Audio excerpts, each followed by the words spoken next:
Hi guys. If you're new here, my name is Dana. I live in New Jersey. This is my cat. Her name is Noki. You see her?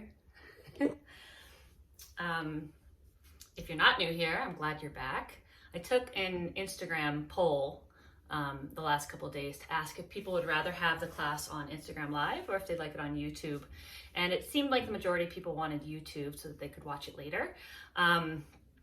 I love being on Instagram Live with you guys, but it is a little bit easier for me to continue these if I record them. I have the option to record them anytime during the week. But what I was thinking is maybe I'll still come on Instagram Live occasionally at 2:30. Obviously, I'll let you know if I'll be there and interact a little bit with the kids. And then they can go over to YouTube and watch the videos there. If that seems like it's a good idea or not, I don't know. We'll play it by ear. But today we're going to be talking about humility. And as always, before we do that, we're going to first sing some prayers. Okay? Okay. So let's start with, oh God, guide me. Put your fingers up in the air. We go, oh God, guide me, protect me, make of me a shining lamp and a brilliant star. Thou art the mighty and the powerful. One more time. Oh God, guide me, protect me, make of me a shining lamp and a brilliant star. Thou art the mighty and the powerful. And then we'll do so powerful, okay? What is Noki doing back there? She wants to scratch the basket. I let her scratch the baskets. Let's see if she does it. Oh. She's gonna go take a nap on the bed. Okay, here we go. Let me see your muscles. Do you have strong muscles? I know you do. Let's see. Okay, here we go. I'm gonna stretch. Okay, strong muscles. So powerful. So powerful. It's a light of unity. So powerful. So powerful. It's a light of unity that it can illuminate the whole earth. That it can illuminate the whole earth, the whole earth. We're gonna do a little faster. You ready? Can you keep up? There we go. So powerful, so powerful. It's a light of unity. So powerful, so powerful. It's a light of unity that it can illuminate the whole earth. That it can illuminate the whole earth, the whole earth. Were you able to keep up? I bet you were. Okay, let's do one more. Should we do Let the Flame of the Love of God, or oh God, or Blessed is the Spot, or oh God, educate these children? I think we'll do Let the Flame, okay? So it's a call and response. Oh my gosh, we forgot to do We Are Drops. We'll do We Are Drops. How's that? Okay. So as you know, this is a call and response. So I'll sing the first part and you repeat after me. What do you think, Noki? You gonna repeat after me? I don't think so. Okay, we go. We are drops of one ocean, We are waves of one sea. Come and join us in our quest for unity. It's a way of life for you and me. We are flowers of one garden, We are leaves of one tree. Come and join us in our quest for unity. It's a way of life for you and me. All the world is one country. Man is one. Can't you see? Come and join us in our quest for unity. It's a way of life for you and me. Thanks, we almost forgot to do that one, didn't we? What is my cat doing? She's so distracting to me today. She's like on top of the pillows over there. She's not normally allowed on beds, but this is our guest room, and so I'm gonna allow it. Okay, so we're talking about humility today. Do you know what humility means? It's kind of an interesting word because some people have different understandings of what humility is. So I was talking to my husband a little earlier today, and his thought about humility humility for him meant not being boastful. So if you're really good at something, let's say you're running in a race and you beat somebody and you say, haha, I win, you're slower, I'm the best. That's not being humble. The opposite would be maybe if you win, you are a good sport. You say, oh wow, you tried really hard. Maybe next time you're gonna win. I bet you'll beat me next time, perhaps. Things like that. But I think humility, to me, does mean that, but it means a little bit different. For me, I think humility means even if you're really good at something, it doesn't mean that you consider yourself exalted over somebody else, or you consider yourself to expect things from other people because you're better or you have more of something, maybe more money, maybe more candy, maybe you're just quicker, so you expect people to treat you differently. But I also think it has something to do with God. So no matter how good or how smart or how much we've grown in our entire lives, we're never anything compared to the Almighty or to nature. And I feel very humble during storms, when I'm near the ocean, when there are natural disasters that happen. You have this feeling of, oh my gosh, like no matter what I do, if I'm not careful, this will completely wipe me away, right? So we're going to talk about that a little bit more today. Let's see, Noki's trying to get out the door. Should I let her out? I'll let her out. Okay. There you go. Bye.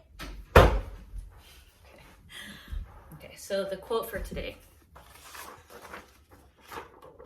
O Son of Man, humble thyself before me, that I may graciously visit thee. So we're going to talk about this. So we talked about a little bit about humble. O Son of Man, humble thyself before me, that I may graciously visit thee. So O Son of Man is talking to all the people in the world. I did some tie-dyeing yesterday, so my hands are different colors. Sorry. Okay.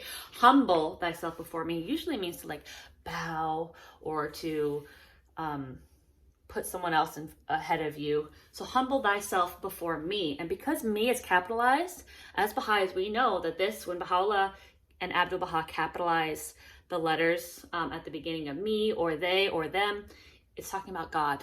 So humble thyself before me, that I may graciously visit thee. That God may graciously visit us if we humble ourselves before God. So in Ruhi Book 3, Grade 1, there are a couple things here that talk about what humble means. So I'm going to read this to you real quick, okay? Zainab works diligently on her math assignments and always does well. She is humble and never boasts about her achievement. So even though she's doing so well on her math homework, she's never like, I'm the best. Oh, look how good I do. I'm just so good at math, right? She knows she's good at math. She doesn't need to tell other people. And she doesn't need to make other people feel bad if they're not so good at math, or drawing, or running, or jumping, or climbing, or doing service. Sometimes people are not humble about the service that they do. Here's another one. The children in Yangfu's neighborhood are eager to learn, and he is asked to form a small class for them. He was asked to form a small class for them. Even though he has little experience and considers himself unworthy, he puts his trust in God and does his best. He approaches the task with humility, right? He doesn't actually think that he could be a very good teacher, but he's going to try his best. He's going to put his trust in God, and that's a sign of humility, okay?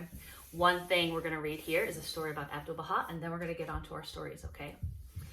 Humility is one of Abdul Baha's most notable qualities. That means it's one of the most, the quality that people notice the most. The friends wanted to give him great titles, but he only wanted to be called Abdul Baha, which means servant of the glory. Servant of the glory, what do we think that means? Servant, to serve, of the glory of God. He also liked simplicity. One time, some wealthy friends from the West made an elaborate plan for him to wash his hands before a meal. They arranged for a specially dressed boy to carry a fancy bowl with crystal clear water.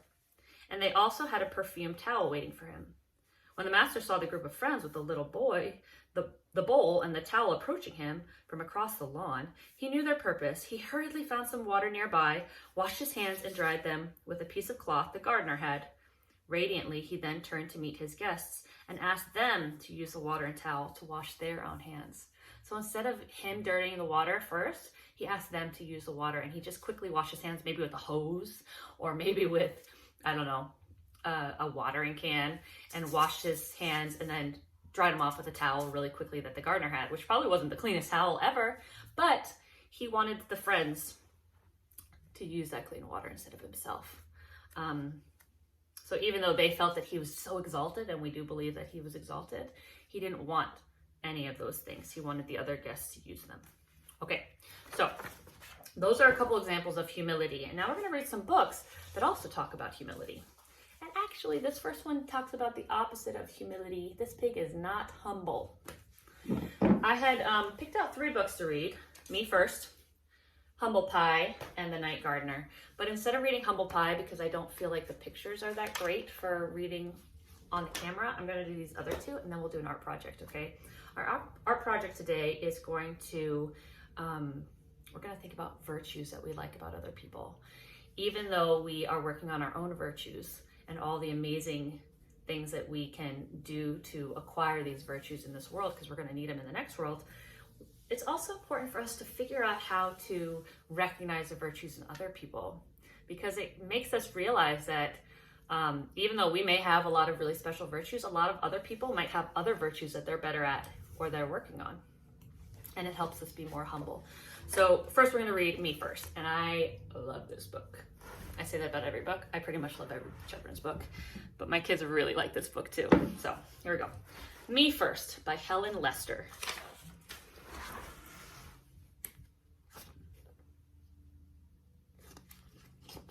Pinkerton was pink, plump, and pushy. He would do anything to be first, even if it meant bouncing off bellies, stepping on snouts, or tying tails. If he would do anything to be first, so he said he would bounce on their bellies, which means he'd hurt people, step on snouts, or tie tails. That might be cheating, right? He wants to get ahead because he thinks he's the best and he doesn't care about anybody else. That doesn't sound humble. Me first, he cried when he had been last in line and finished first down the slide. Me first, he cried at story time, settling on his round bottom with his big head right smack in front of the book.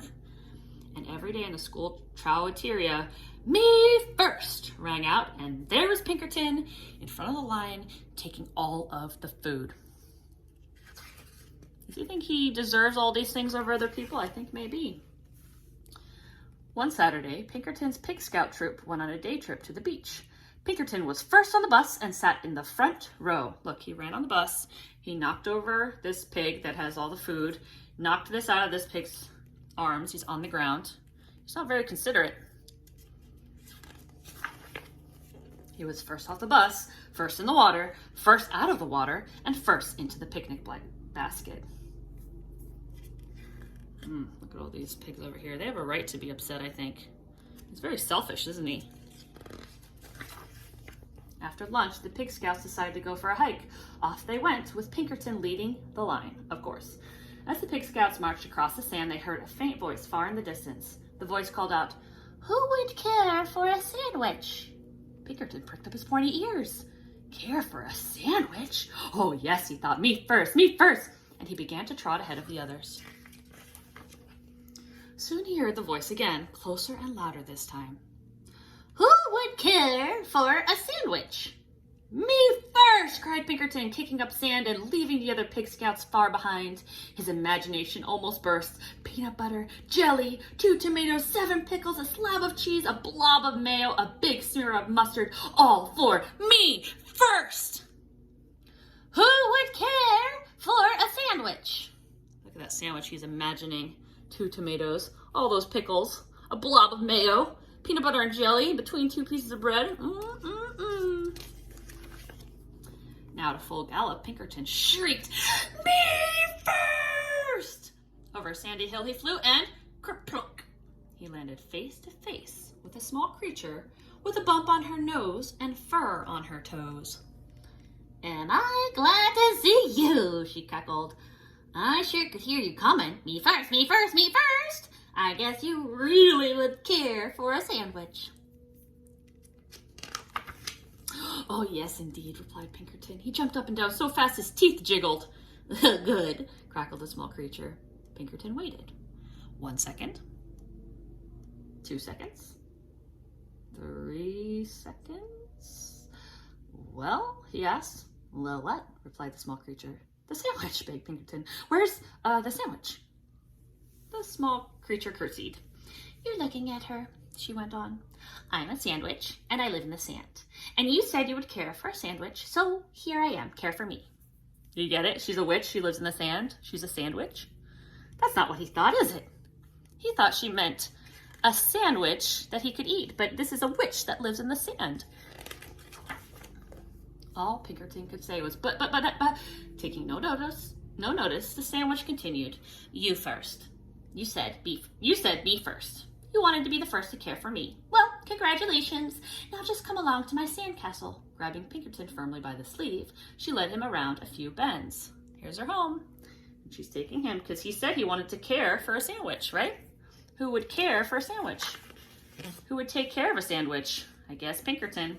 Before he could say, but again, the gate to her castle closed.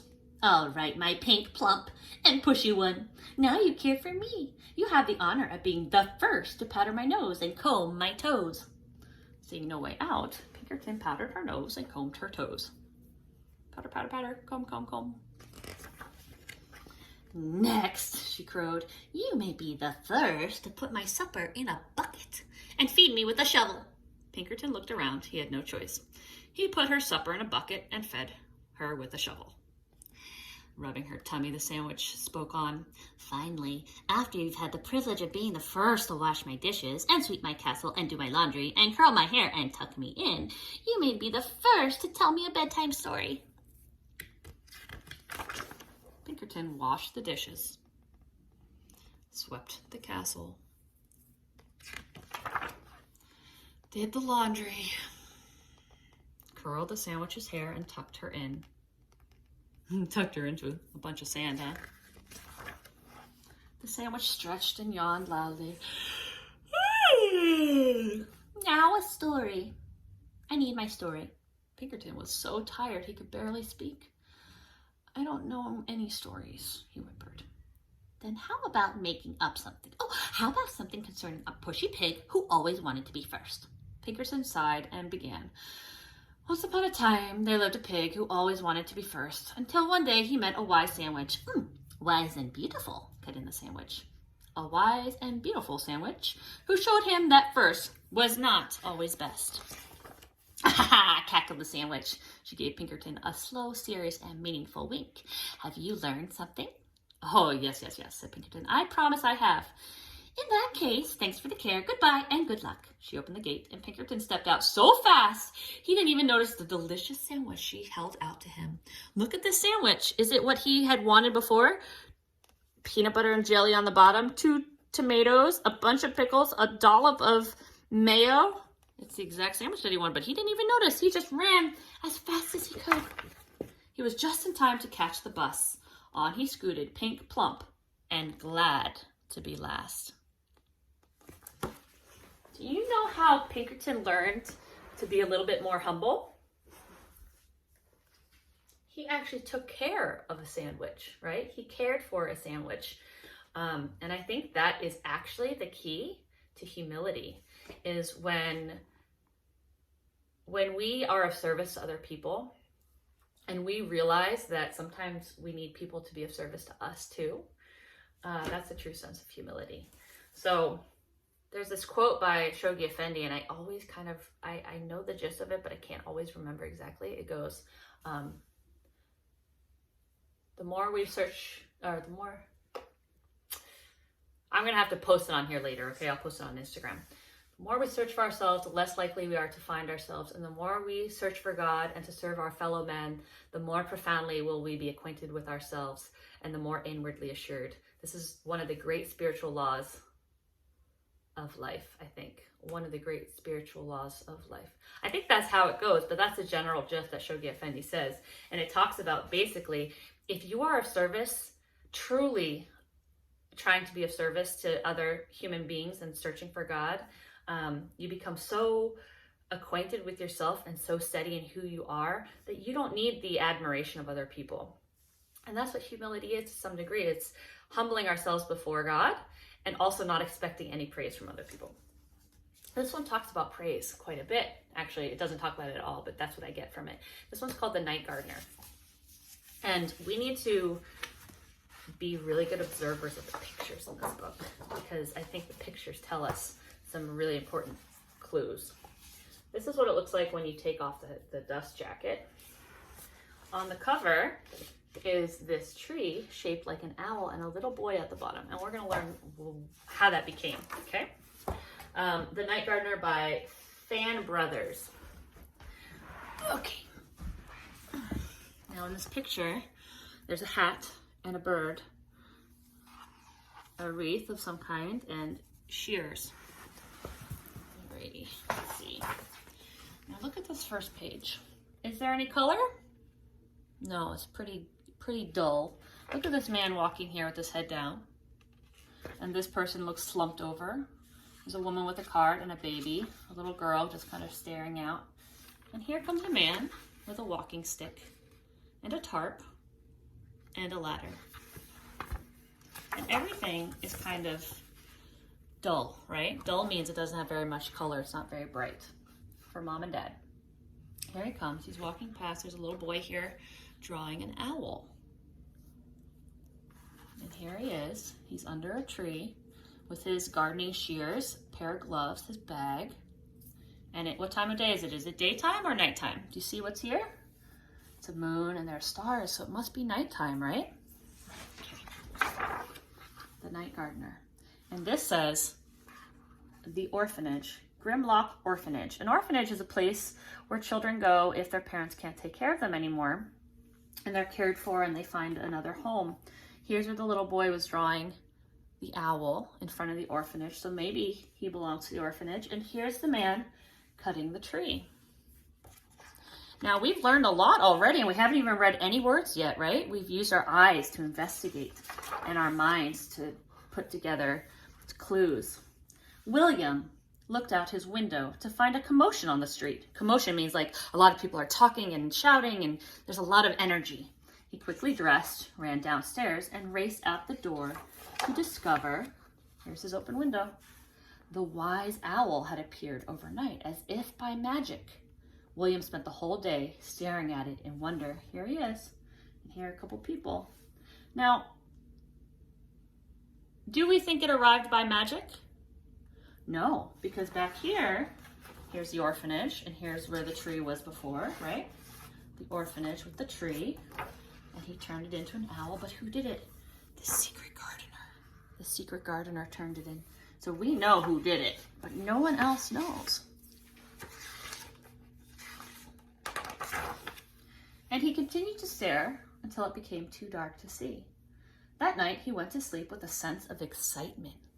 Is he excited because he thinks, ooh, maybe there will be another one tomorrow? Here's another thing I want you to notice. In this page, everything was gray. In this page, all of a sudden, the tree is not gray anymore. What color is it? It's green. It's getting some life. Okay. So now over here, we see the old man outside of this house, 71. But what's all around this house? There are 5 kitty cats. So let's see. He's very observant and considerate. Let's see. So what did he make? The following morning, William was not disappointed. 1, 2, 3, 4, 5, 6, 7, 8, 9. 9 cats. Plus a tree that looks like a cat. Here's the cat lady here. The kids are good. And look, now the kids are colorful. If you look back here, the kids had no color, really. William had a little bit of color, but these other children were still dull, right? Look at this. There's color being breathed into everything by this night gardener. Each day, William discovered a new topiary. Next was a friendly rabbit, followed by a pretty parakeet. Look at all the birds and all the people, more colors. And there are more people observing, more and more people. And then a playful elephant. With each new sculpture, the crowd grew and grew. Something was happening on Grimlock Lane. Something good. What do you think was happening? Not only were the trees being made playful, but the people were coming together, maybe meeting each other. maybe forming friendships, maybe building community. The next day, William dashed out of his home. Here's the orphanage, so we know he's an orphan. He dashed out of the home and followed the crowds, only to find they're repairing their home. They're starting to care about their homes more. What's he gonna find? Let's see.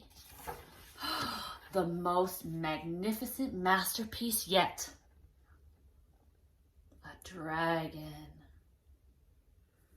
Look at all these people. They're playing together.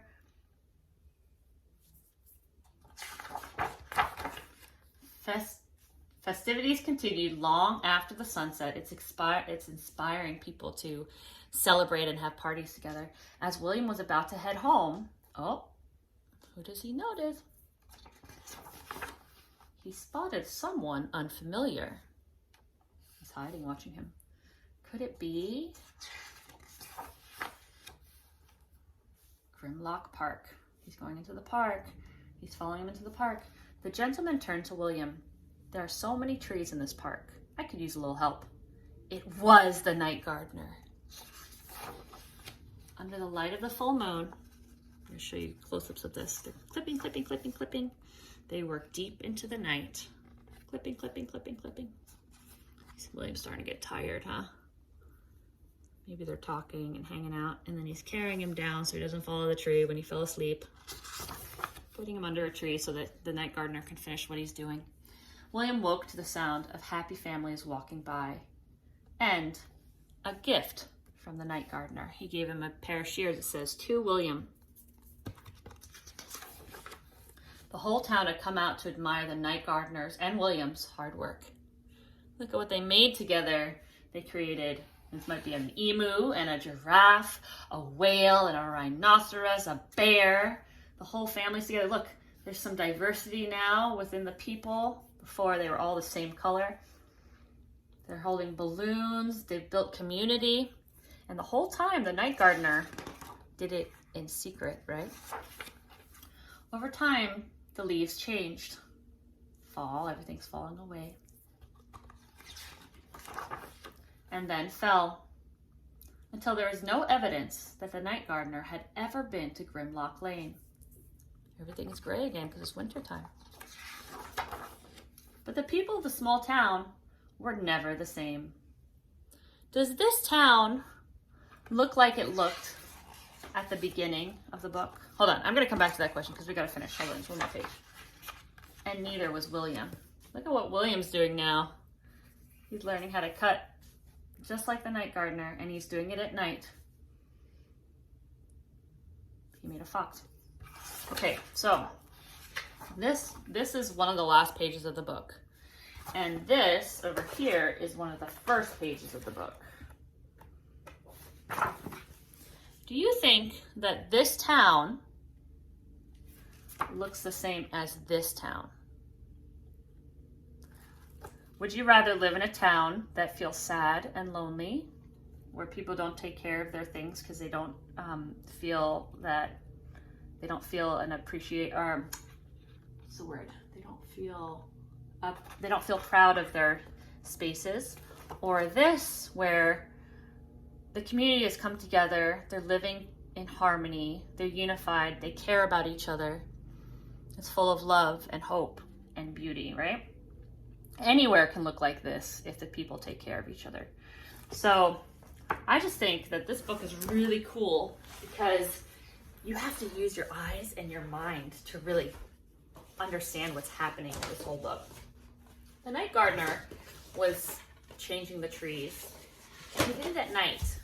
Did he clip the trees and then stand in front of them and pose in front of them and say, "Here you go, a gift from me. I want you to be happy to have this, but I want you to know that I was the one who did it"? No, he did it secretly. And why do you think he did it secretly? Do you think he cared so much if he got praised for his beautiful works of art? Not so much, because he wasn't doing it for the fame. He was doing it because he wanted to bring joy and surprise to this town and build community. So what we're going to do is we're going to do an art project. And it's a really simple art project. We're actually making postcards. I know we do this a lot. But I was trying to figure out what to do, and there were so many different options, because we could have done something with a sandwich. We could have done something with a topiary, which is a plant that's cut into a shape. we could have done something, I don't know, with, if we had done humble pie with making pie. But I was thinking, what could we do to be of service to other people? And one of the things I was thinking about is that oftentimes we think about our own virtues, but we don't always think about other people's virtues, or we aren't always asked to point out other people's virtues. So I was thinking we could make postcards to send to our friends or family members or someone that you care deeply about, and tell them what kind of virtue you really like and enjoy about them. So I have hardly any paper in my house right now. Let's see if I have hardly any paper in my house right now because my kids are constantly drawing and painting and cutting. But I found some watercolor paper. You can use watercolor paper, or you can use cardstock. You can use cardboard. Something that's a little bit heavier, not just printer paper, because if we send printer paper in the mail, it probably won't make it to where you want it to go. You can also make something out of a piece of regular paper, fold it up and put it in an envelope if you don't want to make postcards. So on these postcards, I wrote, first of all, let me go back a second. I took a normal piece of paper, I cut it up into 4 parts, made these squares. On each square, I wrote, "Oh friends, be not careless of the virtues which ye have been endowed, neither be neglectful of your high destiny." And I wrote it on each of these 4 postcards. You can see it here. My daughter then decorated with a picture. She did it upside down by accident, but I don't think it matters that much. For her good friend at school, Maddie, and I wrote part of this for her, and then she came up with the virtues. So what I did is I asked her, I said, "What do you like to do with Maddie? What's your favorite thing about her?" And she said, "My favorite thing is when we play tag." I was like, okay. Is she fair when she plays tag? Is it fun because if she tags you or you tag her, you're able to continue the game? She plays fairly? And she's like, yeah. So I said, so I wrote, "Dear Maddie, I was thinking about the virtues that I think you have and that I like about you. I think you are fair when we play tag together."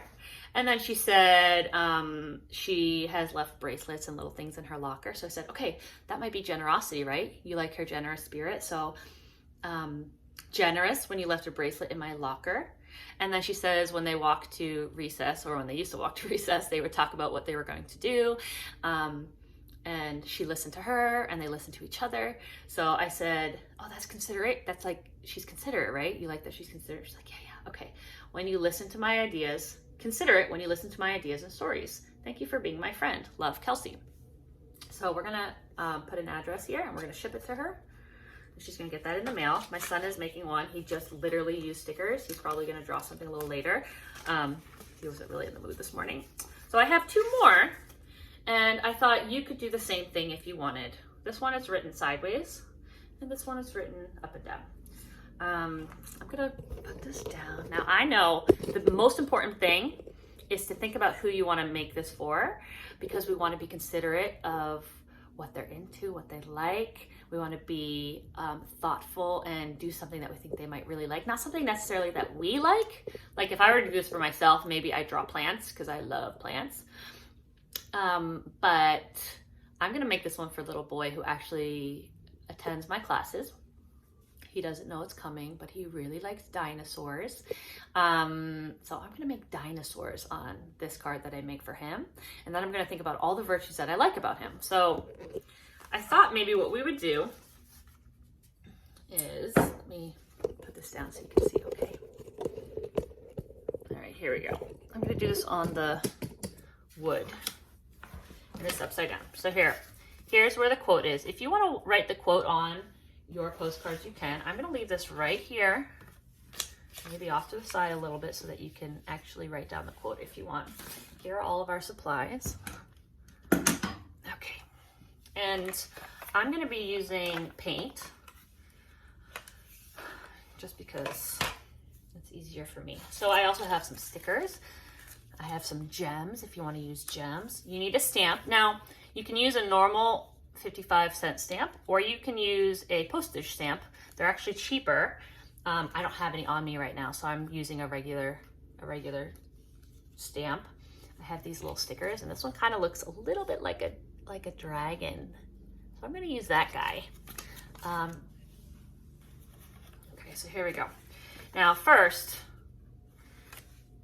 you could first draw on one side and then write the virtues that you like. So here's the one that Kelsey did. See?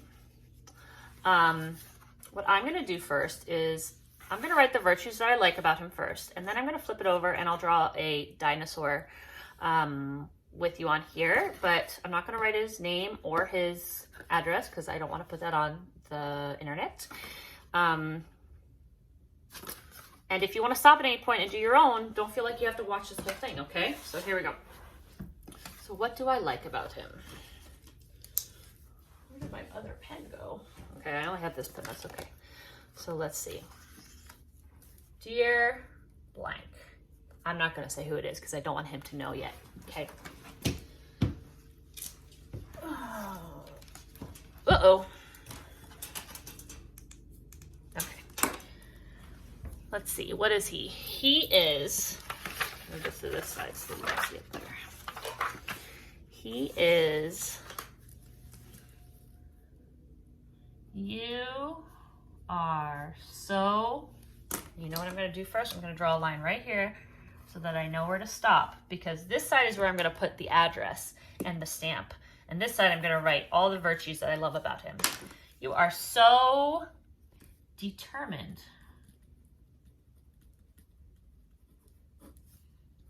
When you work hard on your virtues lessons.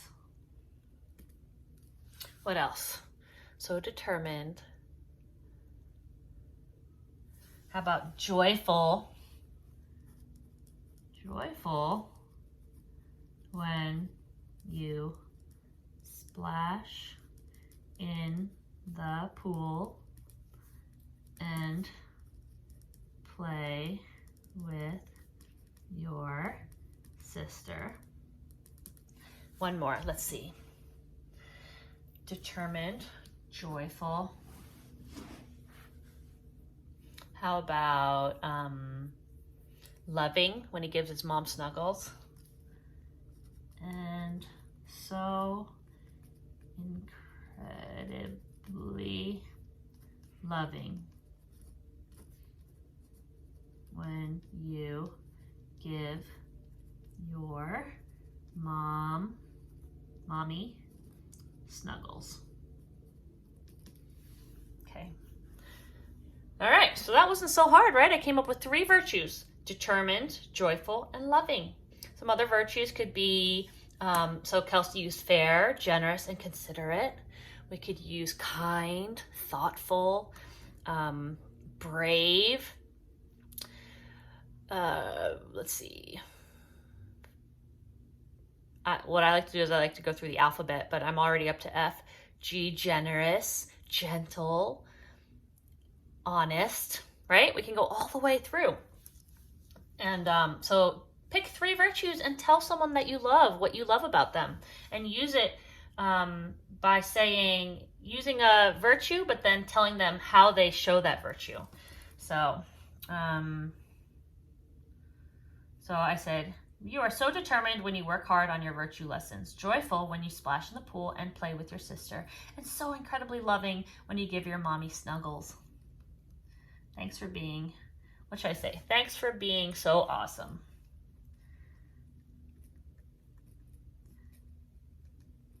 Thanks for being you. Love, Dana. Okay? Now what I'm gonna do is I'm gonna put a stamp on this before anything else, because I find that if I have a stamp on, then I'm not going to, I don't write in the spots where I wanna keep it. Well, look at this one with the bubbles. I gotta do that one. I think you'd like that. Put a little dinosaur guy here. And maybe, what else would he like? There's a Pop-Tart, why not? Sparkly Pop-Tart. Okay, now on this side, maybe I should have waited to put the stickers on because it's gonna make it puffy. I'll put that on after. This side, what I'm gonna do is I'm gonna draw a dinosaur for him. I'm gonna draw it in pencil first, And then maybe I'm gonna paint it and maybe use a pen. I had planned to bring a black pen up, but I forgot to bring it. So here we go. So I'm gonna actually copy this dinosaur. But you can draw a cat, like Kelsey drew a cat and a bunny, because cats are her favorite and bunnies are Maddie's favorite. You could draw a sandwich. I'll show you how to do that in a second if you'd like. You can draw a porcupine. You could draw a unicorn. You could draw a dragon. You could draw a sloth. You could draw anything you want. Whatever you think the other person would like, okay? So I'm gonna copy this dragon a little bit just because it's here.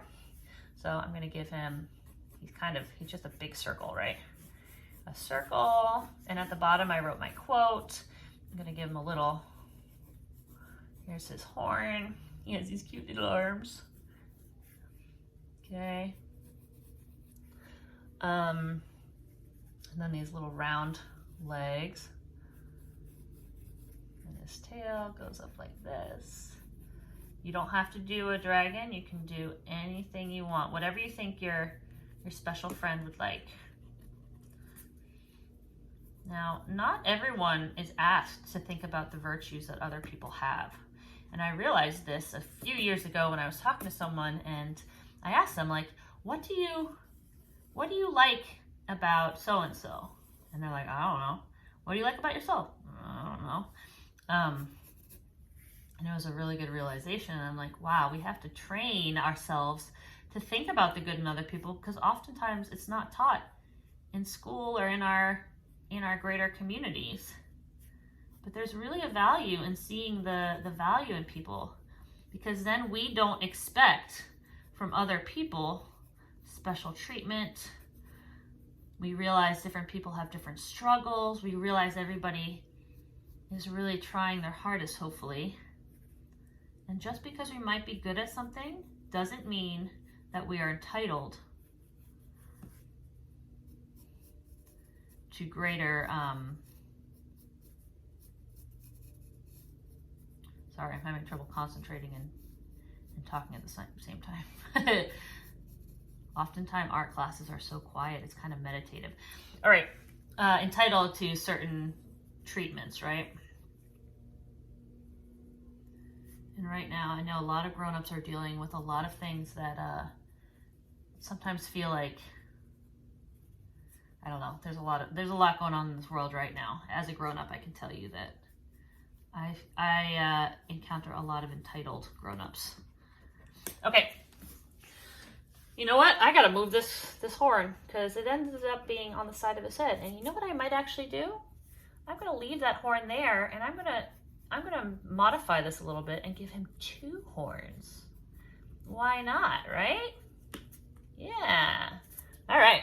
Now the next thing I'm gonna do is I'm gonna outline this in black Sharpie, because I have a black Sharpie, but you can use you don't have to use a marker at all. You can use a pen, or you could just color it based on the pencil that you use. Here we go, here we go. I'm trying to keep this video under an hour, but we're already up to 43 minutes, so let's see.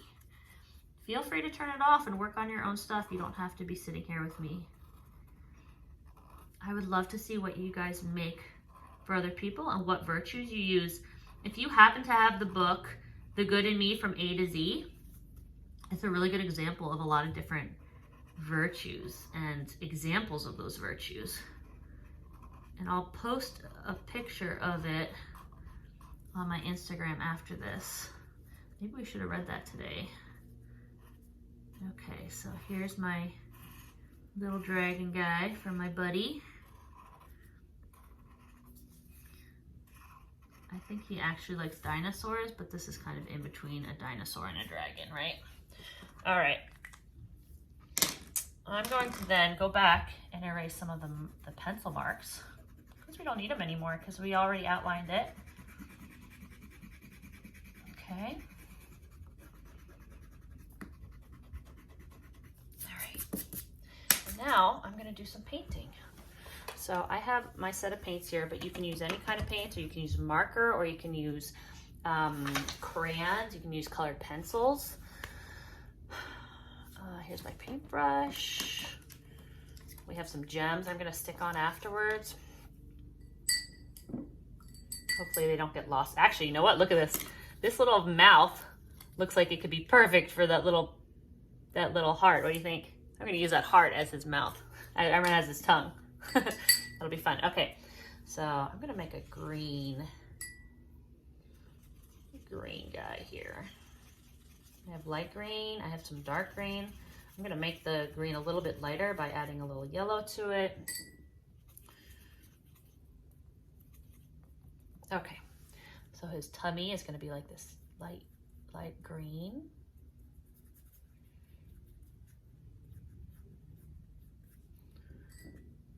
Okay.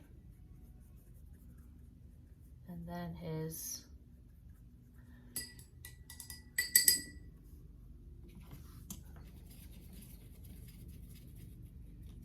I should have gotten these wet ahead of time. That was silly on my part. Okay. Gonna make his body a darker green.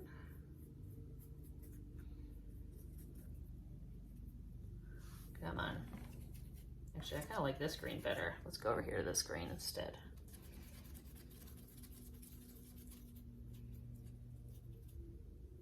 While we're at it, I'm going to get some of these other colors going so that they have some time. I think those are the only colors I need. Okay, cool. Yeah, so a little green, a little pink. Here we go. Whoops. I like this darker green a little bit better for him. My sister is an artist. She's an illustrator. And her and I just wrote a book together. I wrote it and she illustrated it, called Princesses Wear Dresses. But she did all the illustrations for it. And often she will send my kids postcards. And what she'll do is she'll do exactly this. She'll think of what they really love. And then she makes these magnificent postcards for them and sends it to them in the mail, and they think it's like the best thing ever. So we have them hanging on our walls. And what I'll do, if you'd like, is I will take a picture of it to show you guys some of the stuff that she's made. So for instance, when my son was really into Paw Patrol, she made a Rubble. And my daughter's been into Rainbow Cats basically her entire life. So we have a lot of Rainbow Cat illustrations from my sister. And she'll do things for other friends too. My cousin has kids who are into Pokemon, so she'll draw Pokemons for them. It's really cool. So I guess I kind of got this idea from her. And growing up, my dad would always send us postcards too. He'd use stickers. He didn't really draw anything, but he'd send us postcards when we were in college or when he was traveling for work. And he'd find like stickers and just cover the postcards in stickers. So kind of a family thing, I guess, that we've had going on for a long time. Postcards are a big deal. So we do a lot of postcards. So I guess we can thank them for these ideas. Okay. Here are his horns. And then I'm going to color his mouth. Now I'm going to turn off the camera because it's getting kind of long, but keep working away. If you feel comfortable, you're welcome to send me a picture of what you create. You don't have to if you don't want to. I'm going to color in this part the black, and these are called highlights. The white part, the little white reflections in his eye, they're supposed to give a little bit more depth. But I think what I'll do is I'm actually just going to do this one highlight, which are actually his pupils probably in this regard. And I'm going to paint back here. By paint, I mean color in with my marker. All right, kiddos, I love you so much. Thank you for joining me today on in this lesson. I hope that you learned a little bit about humility, and I can't wait to see what you make. Okay? Have a good rest of your week. I'll see you next week.